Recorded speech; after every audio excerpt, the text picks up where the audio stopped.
കൊല്ലം Parippally medical കോളേജിൽ ഡോക്ടർക്കെതിരെ പീഡനശ്രമ പരാതി.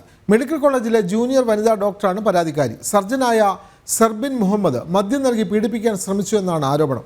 Doctor സർബിൻ മുഹമ്മദിനെ അന്വേഷണ വിധേയമായി സസ്പെൻഡ് ചെയ്തു. വിവരങ്ങളുമായി എം മനോജ് ചേരുകയാണ്. മനോജ്, കൊല്ലം പാരിപ്പള്ളി മെഡിക്കൽ കോളേജിലാണ് ഈ ഒരു ഡോക്ടർക്കെതിരെ മറ്റൊരു ഡോക്ടറുടെ പരാതി. കൂടുതൽ വിവരങ്ങൾ.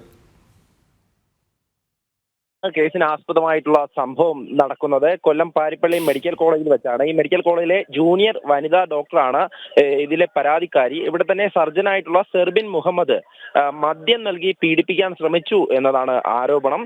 ഇതിൽ തന്നെ ഈ പരാതി ആദ്യം പ്രിൻസിപ്പലിന് നൽകുകയായിരുന്നു. തുടർന്ന് ഇന്റേണൽ കമ്മിറ്റിയിൽ ഇത് പരിശോധിച്ചു. കഴമ്പുണ്ടെന്ന് കണ്ടതിനെ തുടർന്ന് DMOയ്ക്ക് കൈമാറുകയായിരുന്നു. തുടർന്നാണ് ഈ ഡോക്ടർക്കെതിരെ നടപടി ഉണ്ടാകുന്നത്. സസ്പെൻഡ് ചെയ്യുകയായിരുന്നു. അതിനുശേഷം ഈ പരാതി പോലീസിന് കൈമാറുകയായിരുന്നു. എന്തായാലും പോലീസ് ഈ സംഭവവുമായി ബന്ധപ്പെട്ട് കേസ് എടുത്തിട്ടുണ്ട്. അതേസമയം തന്നെ ഈ ഡോക്ടർ സെർബിൻ മുഹമ്മദ് നിലവിൽ ഒളിവിലാണ് എന്നുള്ള കാര്യമാണ് പോലീസ് അറിയിക്കുന്നത്. എന്തായാലും കേസിന്റെ പശ്ചാത്തലത്തിൽ ഇയാൾക്കായി അന്വേഷണം ഊർജിതമാക്കിയിട്ടുണ്ട്.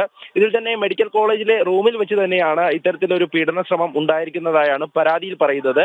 ഈ സർജനായിട്ടുള്ള സെർബിൻ മുഹമ്മദ് മദ്യം നൽകിയ ശേഷം പീഡിപ്പിക്കാൻ ശ്രമിച്ചു എന്നുള്ള കാര്യമാണ് ഈ പരാതിയിലൂടെ വ്യക്തമാകുന്നത്. എന്തായാലും ഇതുമായി ബന്ധപ്പെട്ട് കൂടുതൽ നടപടികളിലേക്ക് പോലീസ് പോകുന്നുവെന്നാണ് അറിയാൻ സാധിച്ചത്. വിനോദ്. അതെ, കൊല്ലം പാരിപ്പള്ളി മെഡിക്കൽ കോളേജിലാണ് ജൂനിയർ വനിതാ ഡോക്ടർ, അവിടുത്തെ സർജൻ ആയിട്ടുള്ള ഡോക്ടർ സർബൻ മുഹമ്മദിനെതിരെ പീഡന പരാതി നൽകിയത്. മദ്യം നൽകി പീഡിപ്പിക്കാൻ ശ്രമിച്ചു എന്നുള്ളതാണ്. എന്തായാലും ഈ ഡോക്ടറെ അന്വേഷണ വിധേയമായി സസ്പെൻഡ് ചെയ്തു. പോലീസ് കേസെടുത്തു. വിവരങ്ങൾ നൽകുകയായിരുന്നു എം മനോജ്.